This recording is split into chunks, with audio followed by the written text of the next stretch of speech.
Selamat pagi anak-anak ibu kelas 2B. Apa kabar kalian semua anak-anak ibu? Ibu berharap kalian semua tetap dalam keadaan sehat dan tentunya selalu bersemangat ya dalam mengikuti pembelajaran hari ini. Ya, kita kembali lagi belajar ya anak ibu.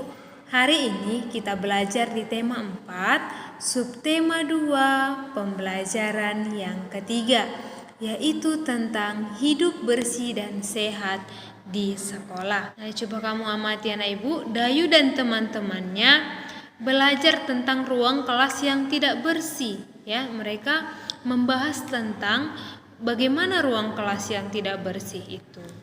Nah, di sini ada percakapan antara ibu guru dan Dayu dan teman-temannya juga. Nah, perhatikan. Di sini Bu Guru bertanya kepada siswa-siswinya, ya, yaitu Dayu dan teman-teman. Tahukah anak-anak ibu bagaimana kelas yang tidak bersih? Ya, tanya ibu guru. Tahu Bu, kelas yang tidak bersih banyak sampah yang berserakan Bu, dijawab oleh si Dayu. Benar Bu, kelas yang tidak bersih juga banyak kuman Bu, ya, dijawab oleh teman Dayu. Bagus anak-anak ibu, sampah harus dibersihkan, kemudian dipisahkan. Ada sampah basah dan sampah kering. Kita harus selalu menjaga kebersihan ya nak, jawab ibu guru. Nah anak ibu, dalam percakapan antara ibu guru dan juga siswa-siswi, mereka membahas tentang bagaimana kelas yang tidak bersih itu, ya. Kelas yang tidak bersih itu dipenuhi dengan sampah yang berserakan, oke? Nah, sampah itu ada dua macam, ada sampah basah dan ada sampah kering, ya. Kita harus selalu menjaga kebersihan, ya. Oke, kita lanjut. Nah, di sini ada pertanyaan 1 sampai 5. Ayo berlatih halaman 69. Ini tugas kamu di rumah ya, nak. Tulis soalnya kemudian jawab dengan benar. Oke, 1 sampai 5. Oke, kita lanjut. Nah, kita akan mengetahui bagaimana ciri-ciri sekolah yang bersih itu. Nah, ciri-ciri sekolah yang bersih. Coba kamu perhatikan gambar ini. Apakah bersih? Ya, bersih ya. Ya, tidak ada sampah berserakan. Kemudian debu-debu selalu dibersihkan. Peralatan sekolah di kelas tertata rapi. Kemudian halaman sekolah bersih. Ya, itulah ciri-ciri sekolah yang bersih. Nah, ibu mau bertanya apakah sekolah kalian bersih? Ya, bersih ya nak. Nah, kalau ada sampah berserakan kita temukan, mari kita sama-sama membersihkannya ya nak. Nah, kemudian sebaliknya, ini adalah ciri sekolah yang tidak bersih. Ya, ada sampah berserakan dan bau. Perhatikan gambar ini. Kemudian debu-debu tidak dibersihkan, peralatan kelas tidak tersusun rapi, kemudian halaman sekolah kotor. Inilah ciri sekolah yang tidak bersih. Nah, di sini ada teks bacaan, kelas yang tidak bersih menjadi sarang penyakit. Sama-sama kita menyimaknya ya anak ibu, sama-sama kita membacanya. Kelas yang tidak bersih akan menjadi sarang penyakit. Debu dan sampah mengandung kuman. Kelas juga akan menjadi sarang nyamuk. Penghuni kelas akan terserang macam-macam penyakit. Misalnya batuk, flu, dan demam berdarah. Menjaga kebersihan kelas menjadi tanggung jawab bersama. Guru dan siswa harus sama-sama menjaganya. Jika ada yang membuang sampah sembarangan, harus segera diingatkan. Dengan sikap seperti itu, kebersihan kelas akan terjaga. Penyakit pun tidak akan bersarang, ya. Nah, ini dia teks bacaan tentang kelas yang tidak bersih, ya, menjadi sarang penyakit. Apabila kelas kita ada sampah, mari kita sama-sama mengutip, karena kebersihan kelas itu adalah menjadi tanggung jawab kita.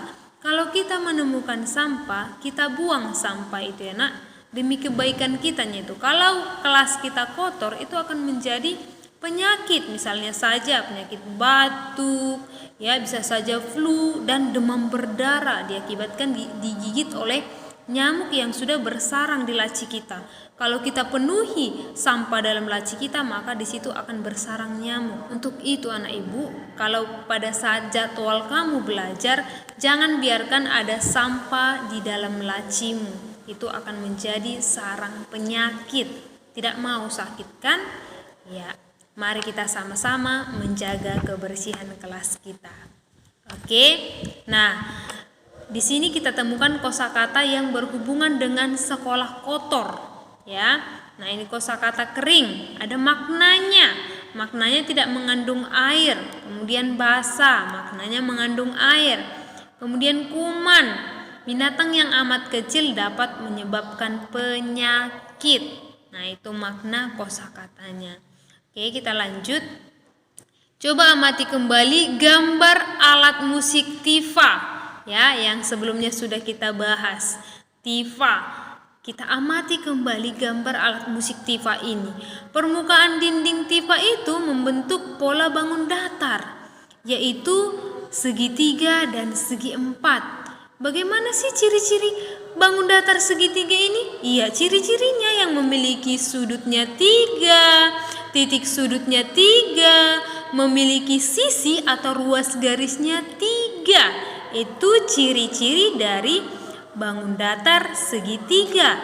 Nah, kemudian ciri-ciri bangun datar segi empat yang memiliki sisi atau ruas garisnya ada 4. Kemudian sudutnya ada 4 dan titik sudutnya ada 4. Nah, itu dia ciri-ciri dari segi 4. Nah, permukaan dinding tifa ini membentuk pola bangun datar segitiga, ya. Perhatikan tanda panahnya, ya, dan berbentuk segi 4, yang mana bentuknya layang-layang, ya. Itu jenis dari bangun datar segi 4, layang-layang. Oke. Nah, kita lanjut. Segitiga dan segi 4 merupakan contoh bangun datar. Tahukah kamu contoh bangun datar yang lain? Nah, ini dia bangun datar yang lain. Ada segi 5, ya. Coba hitung sisinya ada berapa atau ruas garisnya. 1, 2, 3, 4, 5 sisinya. Coba kita hitung sudutnya. 1, 2, 3, 4, 5 sudutnya. Kemudian titik sudutnya 1, 2, 3, 4, 5 titik sudutnya. Itu adalah ciri-ciri dari bangun datar segi 5. Sudutnya 5, sisinya 5, ya. Kemudian titik sudutnya 5.